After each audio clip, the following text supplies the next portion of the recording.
Boa noite, queridos amigos. Boa noite. É uma alegria muito grande retornar a esta casa, de que nós temos grandes lembranças, né? Nosso querido Salomão, né? Grande amigo, trabalhador de todas as horas, né? Salomão. O nosso estudo de hoje é do capítulo 20, item 1 ao 5.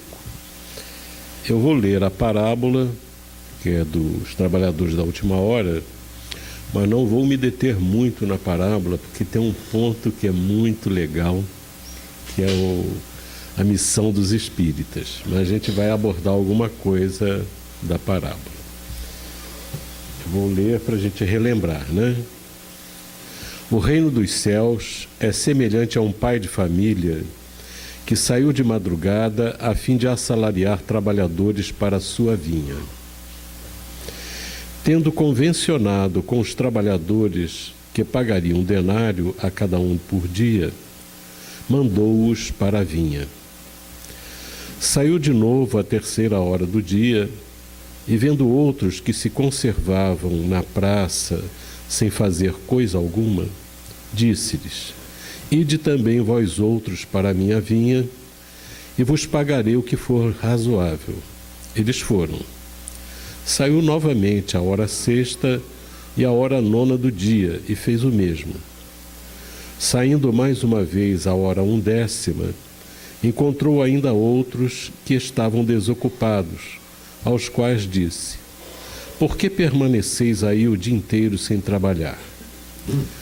Disseram eles, que ninguém nos assalariou. Ele então lhes disse: Ide vós também para a minha vinha. Ao cair da tarde, disse o dono da vinha àquele que cuidava dos seus negócios: Chama os trabalhadores e paga-lhes, começando pelos últimos e indo até os primeiros. Aproximando-se então, os que só a 1/10 hora haviam chegado, receberam 1 denário cada um. Vindo a seu turno os que tinham sido encontrados em primeiro lugar, julgaram que iam receber mais, porém receberam apenas 1 denário cada um. Recebendo, queixaram-se ao pai de família, dizendo: Estes últimos trabalharam apenas 1 hora, e lhes dás tanto quanto a nós que suportamos o peso do dia e do calor. Mas, respondendo, disse o dono da vinha a um deles: Meu amigo, não te causo dano algum. Não convencionaste comigo receber 1 denário pelo teu dia? Toma o que te pertence e vai-te. Apraz-me a mim dar a este último tanto quanto a ti. Não me é então lícito fazer o que quero? Tens mau olho porque sou bom? Assim os últimos serão os primeiros, e os primeiros serão os últimos, porque muitos são os chamados e poucos os escolhidos. Essa é uma parábola difícil, né? Que tem uns pontos controvertidos, a questão da justiça, do que paga um, paga outro. Mas eu quero destacar umas coisas interessantes. Quando Jesus coloca essa parábola, ele dá um destaque para a questão de ir trabalhar na vinha. Então, de um modo geral, as pessoas que se tornam religiosas, elas se tornam na expectativa de alcançar o céu, de alcançar alguma condição dessa, algum benefício ou evitar algum problema. Eu me recordo de uma senhora que frequentava o nosso centro, que nós frequentamos, e já era relativamente antiga lá, e ela, um dia quando ela saiu do salão, ela tropeçou e caiu. Ela ficou muito aborrecida. Não é possível, sou sócia aqui do centro, pago minha mensalidade direitinho, e os espíritos deixam eu cair aqui. Acho que ela estava querendo era um seguro contra acidentes, né? E não uma contribuição para a casa. Então a gente observa, às vezes, existe essa, como quase que uma negociação da expectativa de alguma coisa. E Jesus, ele sempre coloca a importância do trabalho na vinha do Senhor, que coloca aqui. Naturalmente, esse receber o denário, nós não entendemos como a pessoa ter alcançado o reino dos céus. Principalmente porque os que foram trabalhar na primeira hora tinham inveja do outro que trabalhou na última hora. Então, quem tem inveja, quem tem essas atitudes, não chegou ao reino dos céus, naturalmente.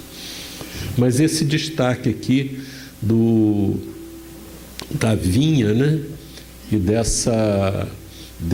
desse convite, desse chamado ao trabalho. É sempre isso.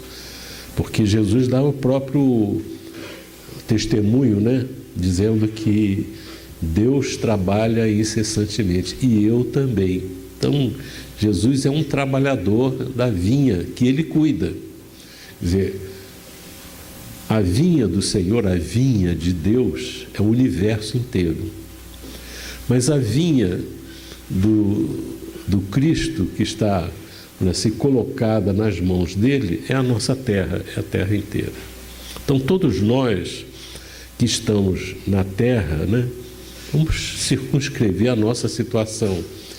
Nós estamos na terra para cooperar com Jesus. Essa é uma questão do Livro dos Espíritos. Quando diz lá, quando uma criança nasce e chora, aquele choro, aquele grito, identifica que nasceu mais um trabalhador para cooperar com Deus. Então, ninguém está na terra sem uma função específica de cooperar com Deus de alguma forma. Então, nós somos criados por Deus, nós temos que cooperar com Ele, e descobrir a felicidade de cooperar com Deus é fundamental para nós. A nossa felicidade vai ser construída dessa forma, embora às vezes nós pensemos que a nossa felicidade vai ser construída quando nós satisfazemos os nossos desejos, as nossas tendências, os nossos anseios. Isso é uma ilusão. Nós vamos conquistar a felicidade quando nos integrarmos na lei de Deus, nos integrarmos com Deus, nos harmonizarmos com Ele e realizarmos as tarefas que nos cabem. Mas se a vinha é a terra inteira, cabe nos perguntar onde começa essa vinha. Essa vinha começa no nosso coração. É porque quando Jesus convida as pessoas para o trabalho, o trabalho de Jesus é o quê? Implantar o reino de Deus na terra. Na verdade, o reino de Deus é tudo.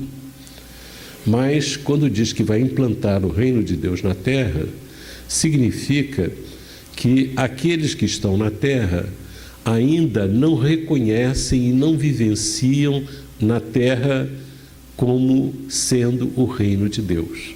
Tanto que quando Jesus está com Pilatos, Pilatos pergunta a Jesus: és tu o rei dos judeus? Ele diz: tu dizes. Se o meu reino fosse aqui, né, os meus não me deixariam cair nas mãos dos fariseus e dos escribas e dos saduceus, mas o meu reino ainda não é aqui.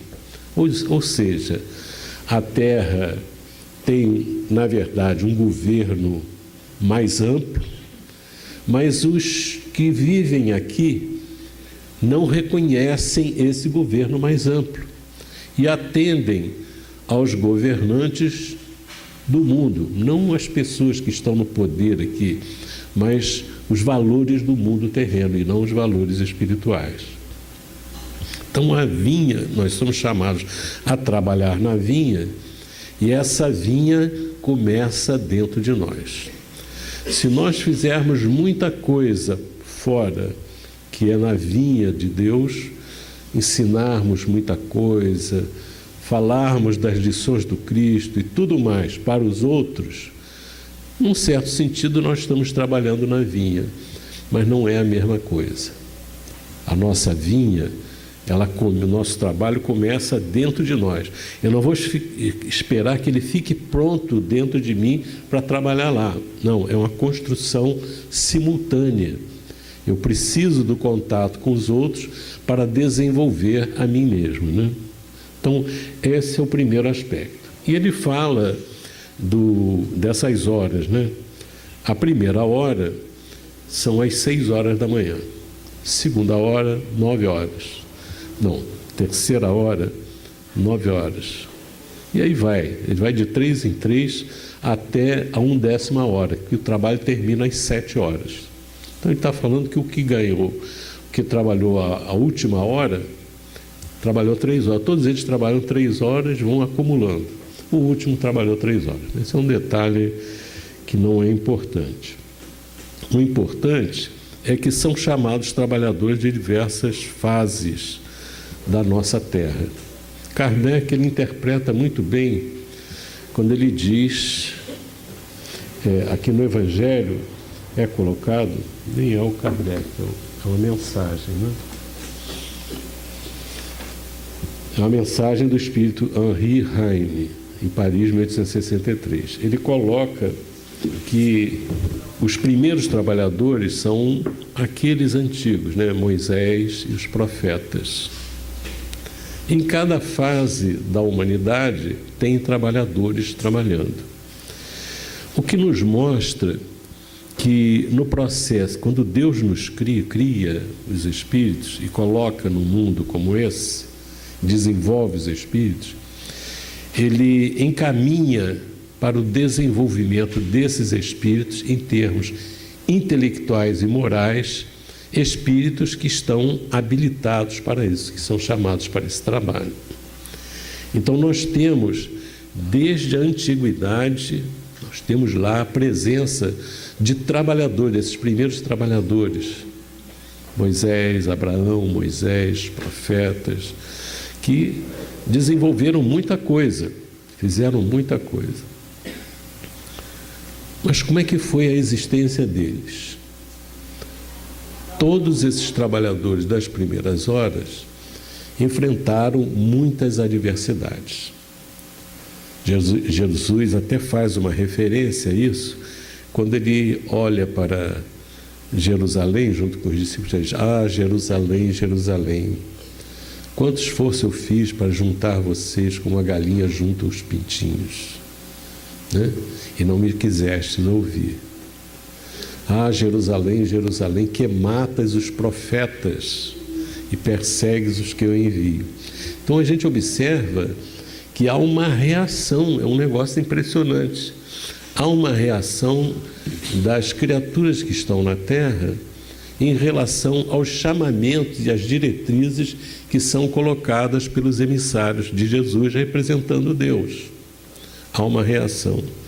E essa reação, ela existe muito em função da imperfeição dos homens na Terra, dos interesses pessoais e da influência dos espíritos, né? Espíritos imperfeitos que, de uma certa forma, dominam o panorama terreno. Espíritos, segundo nos relata lá no livro Libertação, nos 2 primeiros capítulos, são milhões de espíritos rebeldes, que não aceitam, que não se modificam, estão há 10.000 anos sem expressar vontade de renovação, e que se contentam em dominar as estruturas do planeta, as instituições. Aí às vezes a gente vê assim, por que as coisas não funcionam? Por que as guerras existem? Por que acontece isso? É um negócio impressionante. E o trabalho do Cristo é um trabalho de renovação, de libertação do homem dentro dele e, consequentemente, fora dele. Então, a gente observa o esforço que eles fizeram. E não é por acaso que Jesus, quando chama os trabalhadores, toda vez que faz um chamado, ele diz das lutas que eles vão enfrentar. As lutas vão ser difíceis. Quando ele chama Saulo de Tarso, que depois se transforma em Paulo de Tarso, o que ele diz? Olha, chama que eu vou mostrar a você, a ele, né, falando com Ananias, quanto que ele vai ter que sofrer por amor do meu nome. Parece um negócio absurdo. Quer dizer, por amor de Jesus nós vamos sofrer? Mas por que vamos sofrer? É porque Jesus quer que sofra? Faz parte do programa a gente ter que sofrer por isso? Não. É porque as reações são muito fortes das criaturas que não compreendem o que o Cristo está trazendo. Então, a reação das pessoas encarnadas e desencarnadas são impressionantes. Aí a gente observa, na linha do tempo, já na época de Jesus, o próprio Cristo foi morto, um homem que só fez o bem, né? A reação contra ele.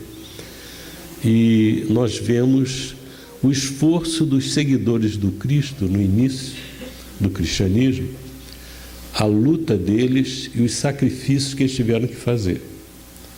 Mas a gente observava neles uma atitude muito profunda de adesão às orientações de Jesus. Quando Saulo de Tarso vai, já se tornado cristão, vai para o deserto e lá encontra Prisca e Áquila, que estavam no deserto, lá no oásis, trabalhando lá, porque fugiram de Jerusalém por causa das perseguições dele, Saulo de Tarso. Ele começa a se aproximar deles e vê que eles estão cristãos. E eles começam a fazer um culto, né? Uma leitura do Evangelho de Mateus lá e vão estudando. Aí chega uma hora que ele pergunta para Áquila e Prisca: se vocês sabendo da história deles, da morte do pai dele e tudo, se vocês encontrassem o responsável pelas perseguições a vocês e aos seus familiares, o que vocês fariam? Nós perdoaríamos, porque Jesus nos ensinou que nós temos que perdoar. Veja só o que é a atitude de um verdadeiro cristão lá na época de Jesus. Ele não discute se pode, se não pode, se vai, se consegue, se não consegue, se é difícil, se é fácil. Não, nós perdoaríamos, porque essa é a orientação do Cristo. Então, isso é muito importante, porque a gente vai vendo mudanças nessas posturas ao longo do tempo. Passa um tempo, muito sacrifício, muita luta, e chega um momento que o imperador Constantino se torna cristão. Vai ficar uma maravilha. Mais tarde, o imperador Teodósio torna o cristianismo religião oficial. Poxa, acabou a perseguição. Bom, acabou a perseguição? Então nós agora vamos perseguir. Então, os cristãos começam a perseguir os pagãos, a destruir os templos deles.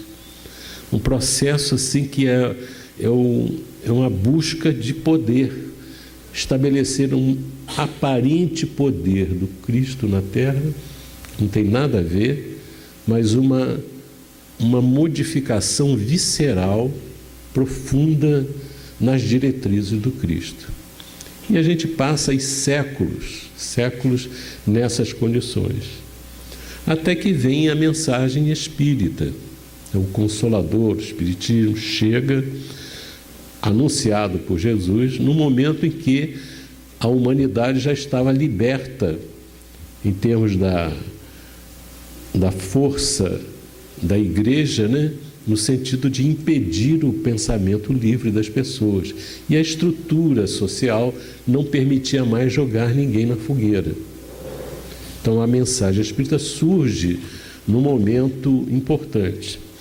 E nessa parábola, os espíritos identificam os espíritas como os trabalhadores da última hora, no sentido de que eles estão trazendo a mensagem Essa é a missão.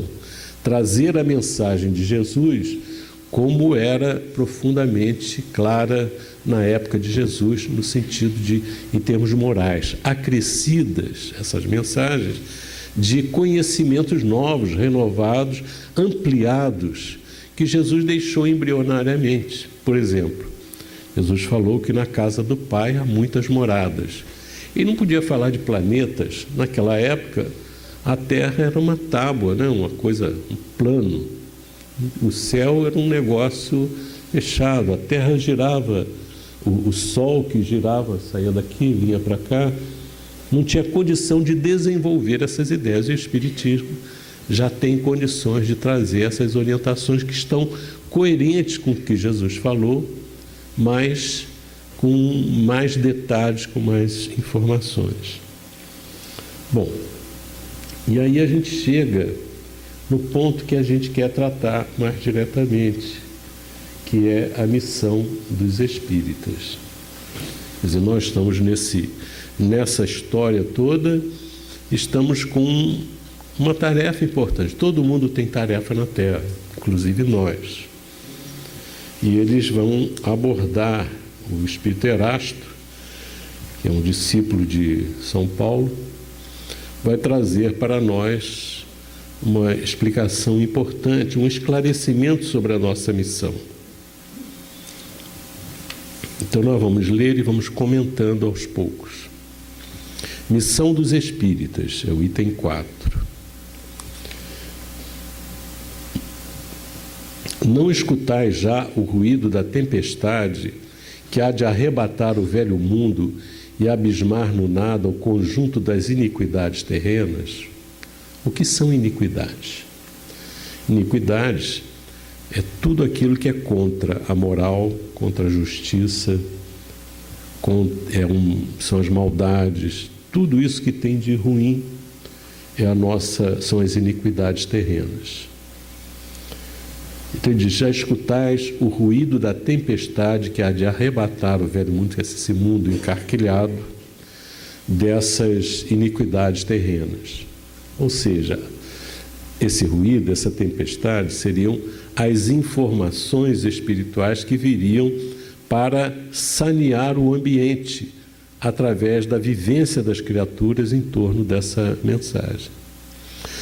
Bendizei o Senhor, vós que haveis posto a vossa fé na sua soberana justiça, e que novos apóstolos da crença revelada pelas proféticas vozes superiores ides pregar o novo dogma da reencarnação e da elevação dos espíritos, conforme tenham cumprido bem ou mal suas missões e suportado suas provas terrenas. Então ele fala aqui em dogma da reencarnação. Ele fala, mas o Espiritismo tem dogma? Existem religiões que são dogmáticas. E o dogma nessas religiões são princípios com uma característica: não podem ser discutidos, ou você aceita ou não aceita. A palavra dogma tem também o sentido de princípio, um princípio filosófico, um princípio de uma doutrina qualquer. Mas no Espiritismo não existe nada que não possa ser discutido. E a gente observa que a reencarnação, ao longo do tempo, foi sendo comprovada pelas experiências que a gente tem conhecimento, né? É interessante que todas as religiões têm a crença em Deus e têm a crença na alma. Com a ideia da reencarnação, que não é de propriedade do Espiritismo, mas é uma verdade que existe na vida, nós passamos a ter uma ideia da pré-existência da alma. Se existe reencarnação, e existe, nós pré-existimos ao nosso nascimento e vamos prosseguir existindo daí para frente em termos imortais para sempre. Então, esses elementos, entendemos Deus como um ser criador que é soberanamente justo, que tem amor, tem todas essas qualidades, né, esses atributos que a gente conhece com o Espiritismo. E a gente, para analisar as questões do mundo, nós temos que levar em consideração esses elementos. Então, quando se trata atualmente da questão do aborto, nós já sabemos que aquele ser que está ali, ele pré-existe. Ele tem vida.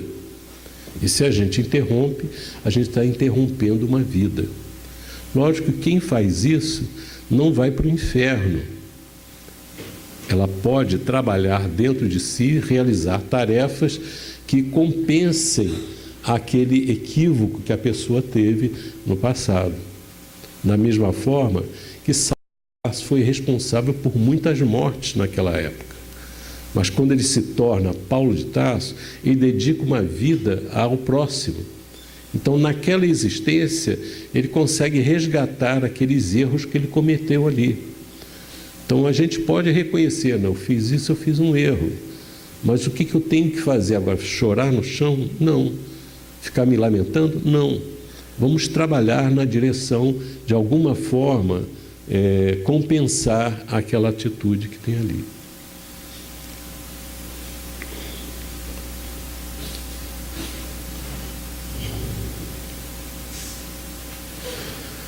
Não mais vos assusteis.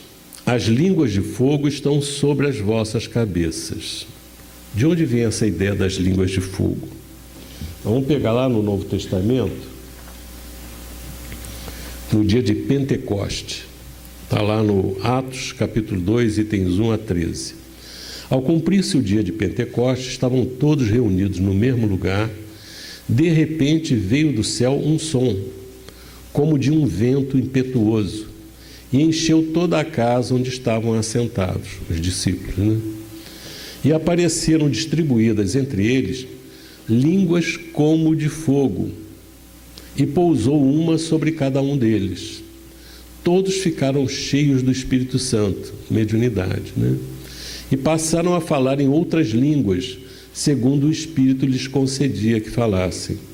Ora, olha só que coisa interessante, que fenômeno impressionante. Ora, estavam habitando em Jerusalém judeus, homens piedosos de todas as nações debaixo do céu. Quando, pois, se fez ouvir aquela voz, afluiu a multidão que se possuiu de perplexidade, porquanto cada um os ouvia falar na sua própria língua. Estavam, pois, atônitos e se admiravam, dizendo: Vede, não são porventura galileus todos esses que aí estão falando? E como os ouvimos falar, cada um em nossa própria língua materna? Olha quem estava lá: partos, medos e elamitas, e os naturais da Mesopotâmia, Judéia, Capadócia, Ponto e Ásia, da Frígia e da Panfilha, do Egito e das regiões da Líbia, nas imediações de Cirene, e romanos que aqui residem, tanto judeus como prosélitos, cretenses e arábios, como os ouvimos falar em nossas próprias línguas as grandezas de Deus. Esse é o fenômeno de xenoglossia ou glossolalia, né? Que são colocados. Então a gente observa, o Pentecostes ocorreu depois do Cristo ter sido crucificado. Pentecostes é uma festa judaica celebrada 50 dias após a Páscoa. Então Jesus tinha sido crucificado e os discípulos ali reunidos, esse fenômeno ocorreu, muito importante. Então aí vem essa ideia das línguas de fogo, né? Que na verdade lá diz, como línguas de fogo, né? As línguas de fogo estão sobre as vossas cabeças, fazendo referência àquele fato ocorrido lá com os apóstolos. Ó verdadeiros adeptos do Espiritismo, aqui ele faz uma qualificação. Ou seja, existem adeptos do Espiritismo que não são verdadeiros. Ele faz uma referência, um apelo aos adeptos verdadeiros adeptos do Espiritismo. Sois os escolhidos de Deus. Escolhido para quê? Escolhido para trabalhar, para servir, para atender ao chamado do Cristo.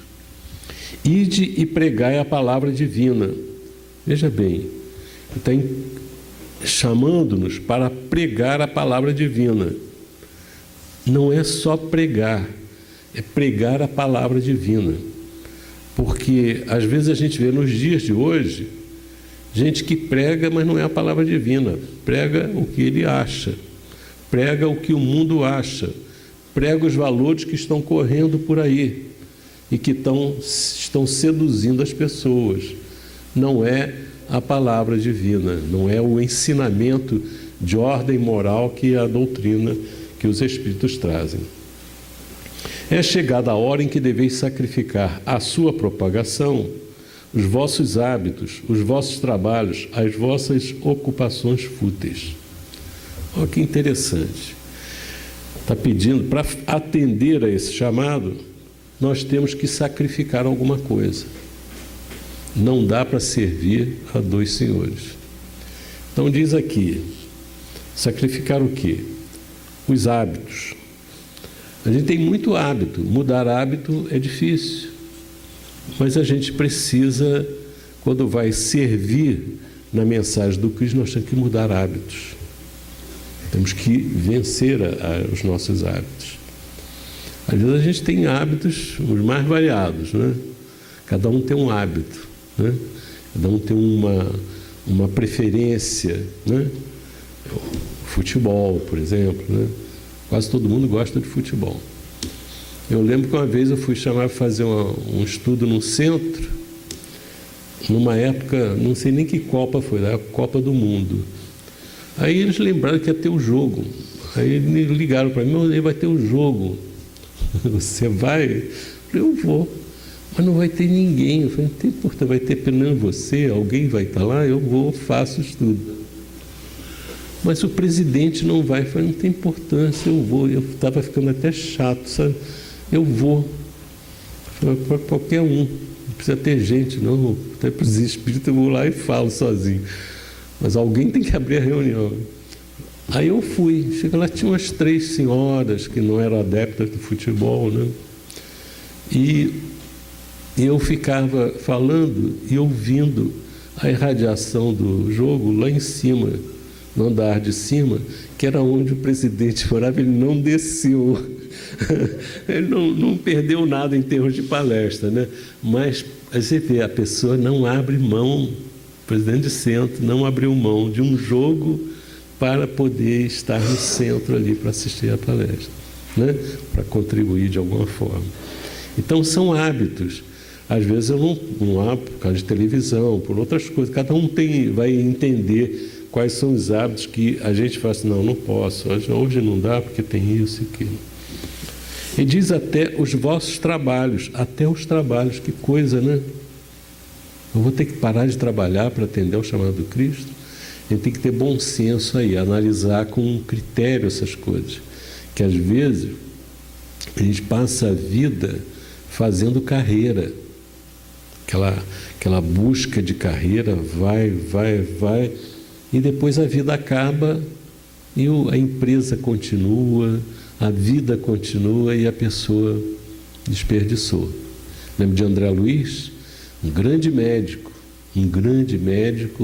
bem estabelecido, respeitado. Quando desencarna, o que ele tem? Não tem o principal, que é a construção dentro dele de valores importantes, né? Então tem que ver isso daí. E as ocupações fúteis, essa então nem precisa falar. Ide pregai. Convosco estão os espíritos elevados, quer dizer, os espíritos nos acompanham, nos influenciam. Às vezes a gente dá muita ênfase à influência dos espíritos inferiores, que tem também. Mas os elevados também estão conosco, se nós estivermos querendo fazer um trabalho bom. Certamente falareis a criaturas que não quererão escutar a voz de Deus, porque essa voz as exorta incessantemente à abnegação. Então, a abnegação é o quê? É quando a gente vai além do dever. Ou seja, a mensagem do Cristo, a nossa missão, ela nos pede para a gente cumprir o dever, para ir além do dever. A gente lembra muito do livro Renúncia, da Alcione. Como é que ela fazia? Ela tinha os anseios dela. Mas quando ela ia fazer alguma coisa, ela falava assim, o que será que Deus quer que eu faça? O grande amor dela vai buscá-la, ela está atendendo ao pai e a a madrasta, né, que estragou a vida da mãe dela, e ela está lá humildemente trabalhando, levantando aqueles espíritos difíceis, né? E ela fala, não posso agora, porque agora eu estou atendendo à vontade de Deus aqui, não posso. Quando eu me liberar, eu vou atrás de você.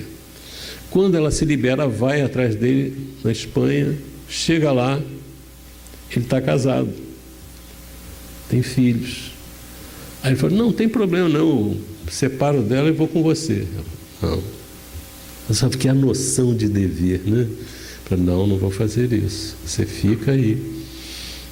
E ela aí continua, não vou contar mais não, que o livro é muito bom. A única coisa que eu posso contar do livro é que todos os personagens morrem no final. Também tem muito tempo, né? Mas eles morrem. Mas não perca esse livro, que é uma lição de vida.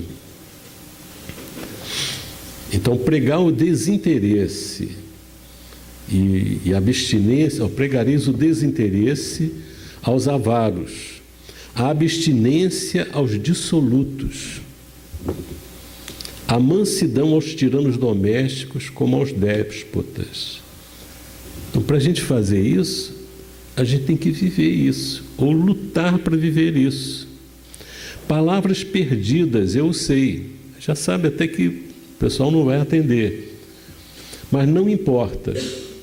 Faz-se mister, regueis com os vossos suores o terreno onde tendes de semear, porquanto ele não frutificará e não produzirá, senão sob os reiterados golpes da enxada e da charrua evangélicas, e de pregai. Então, é um trabalho incessante, perseverante. E às vezes esses seres estão dentro da nossa casa também, são nossos filhos, né? São nossos parentes, são pessoas com quem a gente tem influência de alguma forma, ou para onde a gente for, né? Então, é uma... Ó, todos vós, homens de boa fé. Então, está mostrando aqui que o negócio não é fácil, é difícil. Porque quando você faz uma coisa, coloca nos eixos, quando bobeia, a coisa vira de novo. Lembra do Paulo de Tarso lá? Criou lá a igreja de Corinto, né? E depois que ele saiu, foi fazer outra coisa, as coisas começaram a mudar lá. Então, é um negócio, tem que ser um trabalho constante, dinâmico, no sentido de que a coisa não é estática.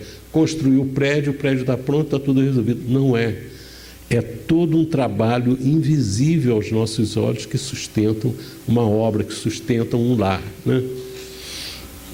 Ó, todos vós, homens de boa fé, conscientes da vossa inferioridade em face dos mundos disseminados pelo infinito, lançai-vos em cruzada contra a injustiça e a iniquidade.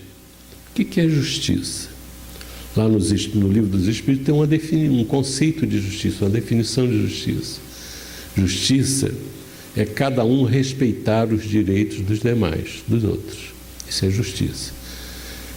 Normalmente nós achamos que justiça é a gente defender o nosso direito.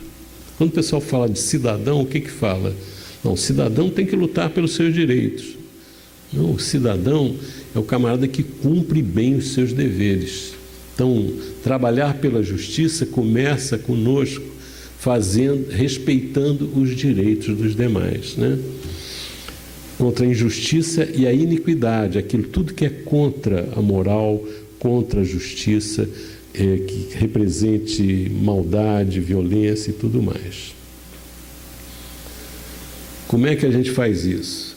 Vamos sair na rua, em passeata? Vamos exigir isso, exigir aquilo? Não. A atitude é a atitude de trabalhar o coração dos homens, porque não existem leis que acabam com a violência. Não existe. O que acaba com violência é educação, são valores morais. A gente vê aí, recentemente a Lei Maria da Penha está estabelecida. Não estou dizendo que não deva ter, não. Estou dizendo que ela em si não resolve, porque ela é pós-ato. O que resolve tem que ser antes, através de educação dentro da família, dentro do lar, na escola, o que for, para criar uma consciência de respeito aos direitos dos outros. É isso que vai acabar com a violência. Lei não acaba, ela pune quem cometeu o erro, mas não antecipa. Dizer que a pessoa vai pensar duas vezes porque tem lei, onde tem pena de morte não teria mais nenhum crime, está cheio de crime lá, né? Então, isso é um trabalho. Fazer uma lei é fácil, o difícil é educar as almas que têm valores atrapalhados, né? Ide e proscrevei esse culto do bezerro de ouro que cada dia mais se alastra. O que é o culto do bezerro de ouro? Lembra lá onde surge esse assunto? Na época de Moisés, no deserto. Moisés sobe lá no Monte Sinai para pegar os 10 mandamentos, demora.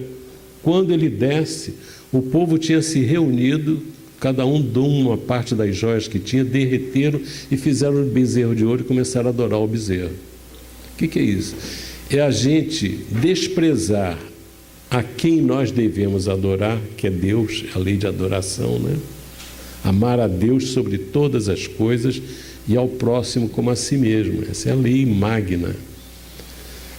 E a pessoa abandona esse porque ou está com pressa, ou porque tem outros interesses, e faz uma coisa absurda, constrói um objeto e se curva perante o objeto. Ou seja, ampliando o nosso entendimento, nós construímos uma sociedade com valores que são consumistas e outras coisas mais, de aparência e tudo mais, e passamos a adorar isso. Isso é que é o nosso Deus, nosso bezerro de ouro. A gente se curva perante aquele bezerro de ouro, as coisas de ordem material.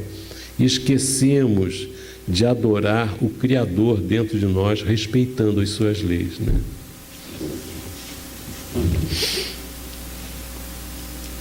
Ide, Deus vos guia, homens simples e ignorantes, vossas línguas se soltarão e falareis como nenhum orador fala. Ide e pregai, que as populações atentas recolherão ditosas as vossas palavras de consolação, de fraternidade, de esperança e de paz.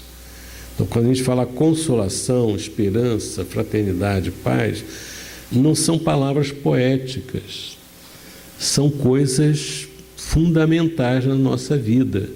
Quando a gente fala de fraternidade, fala de paz, significa trabalho intenso dentro de nós para sermos fraternos, para desenvolver nas pessoas que estão sob a nossa influência esse esforço de ser fraterno, de ter paz, né? Isso aqui é importante a gente ter em mente. E esperança, consolação. O que é consolar? Consolar é passar a mão na cabeça, está tudo bem. Não, consolar é você dar um sentido para a vida. Olha, você está passando por uma situação, quer dizer, é duro. A gente não vai chegar para a pessoa que está passando por um problema e chegar a dizer, não, que você teve um erro no passado. Não é hora para isso. Mas quando você prepara as pessoas desde criança no entendimento das coisas da vida, da morte, do porquê que a gente está aqui, a pessoa vai enfrentar aquela situação com uma solidez maior dentro de si, uma fé mais sustentada na razão, no entendimento. Fica mais fácil de a pessoa enfrentar aquilo, né? Que importam as emboscadas que vos armem pelo caminho?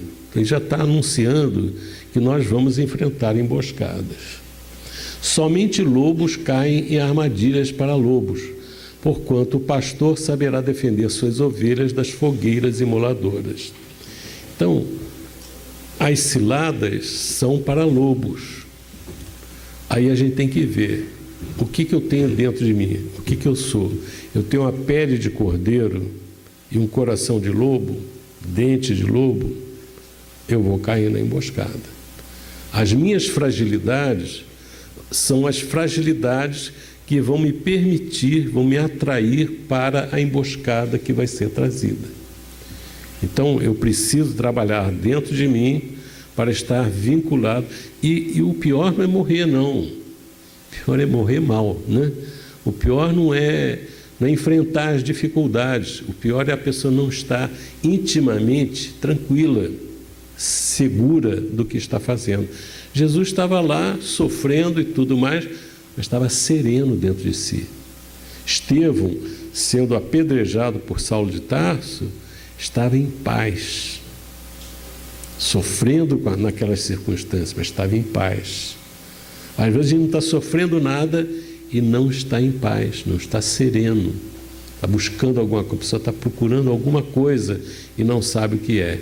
O que a gente está procurando está dentro da gente, precisa trabalhar isso.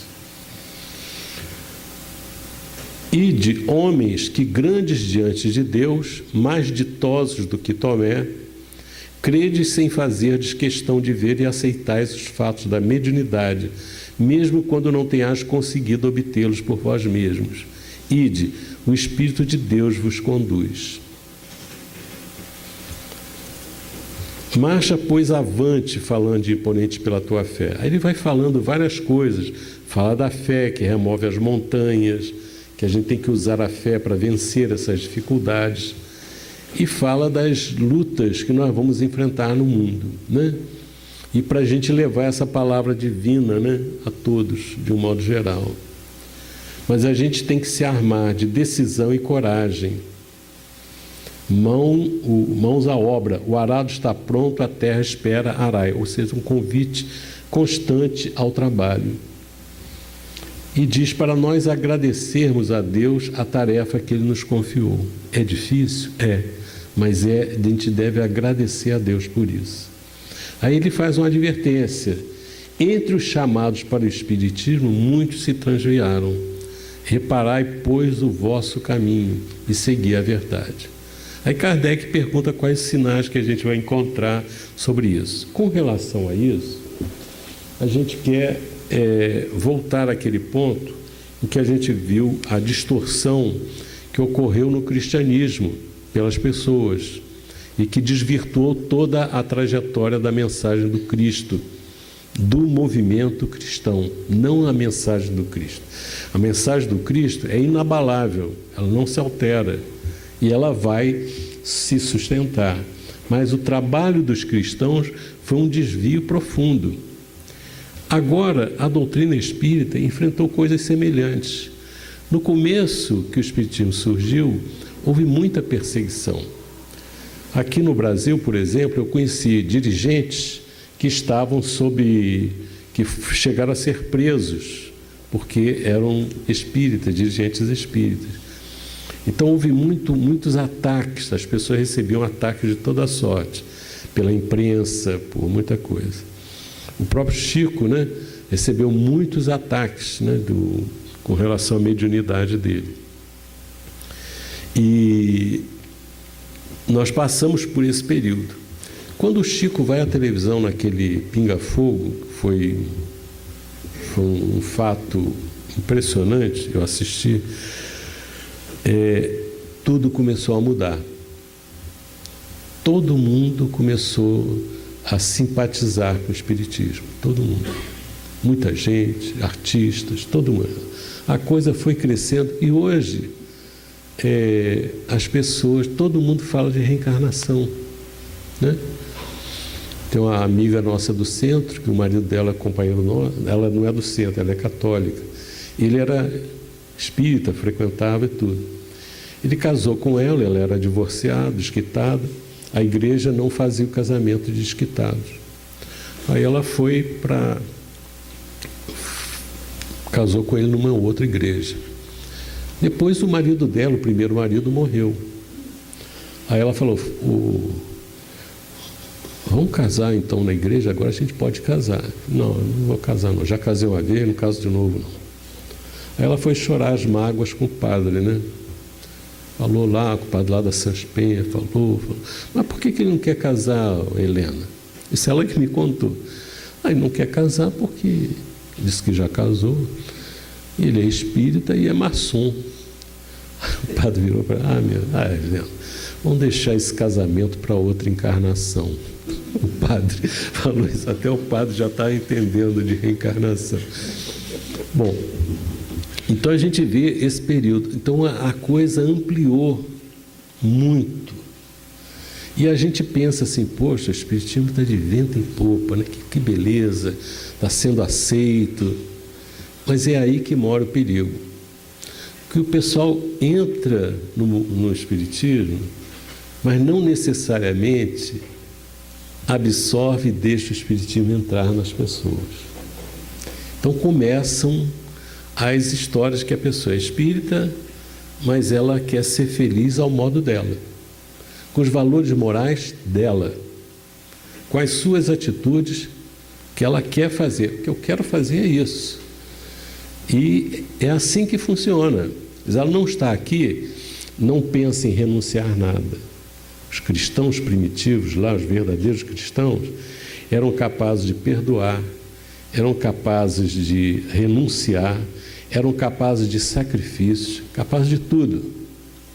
Hoje, a pessoa, não, mas eu quero ser feliz nessa vida, do jeito que eu sou, do jeito que eu quero ser, do jeito que eu me sinto, é isso que eu quero. É assim que funciona. E o negócio é que não são as pessoas assim, são dirigentes que estão propagando essa postura. Numa forma aparentemente consoladora e compreensiva, mas que não traça diretrizes seguras para as pessoas. A gente observa que Jesus, quando conversou com a mulher adúltera, ele não a condenou. Não, ninguém te condenou? Não, ninguém condenou. Eu também não te condeno, mas vai e não peques mais. Ou seja, vai e não cometa os mesmos erros. Então, a consolação é você acolher a pessoa, mas não é dizer que ela está certa. É outra história. A consolação, você acolhe a pessoa, mas dá a diretriz correta, certa. Não, mas eu estou assim, eu quero ser feliz agora. Não dá, meu filho. Nós estamos agora na luta para conquistar a felicidade amanhã. A felicidade que nós podemos imaginar agora é a gente ter a noção, a certeza de que nós estamos dando um sentido verdadeiro para a nossa vida. A vida não é para me servir, para que eu seja atendido nos meus desejos, nas minhas tendências, do que for, não é para isso. Nós estamos aqui para reaprender muita coisa, porque a pessoa, na verdade, nem sabe exatamente o que ela quer, nem sabe direito. A gente tem que se conhecer profundamente. Nós somos espíritos imortais, com uma bagagem imensa de experiências e muitas delas para serem corrigidas. Muitas delas. Nós estamos num processo de construção da nossa condição espiritual verdadeira. Agora, a gente dizer isso para as pessoas que querem fazer o que elas querem, né? As pessoas não aceitam. Elas querem impor o seu modo de ser, os seus valores. E não é assim que funciona. Então, a mensagem do Cristo, ela vem para nós, a gente tem que conhecer exatamente como é, tem que conhecer profundamente. Eu tenho que conhecer que Deus é esse que dirige a minha vida, que Deus é esse. É um Deus justo. Por que eu estou assim?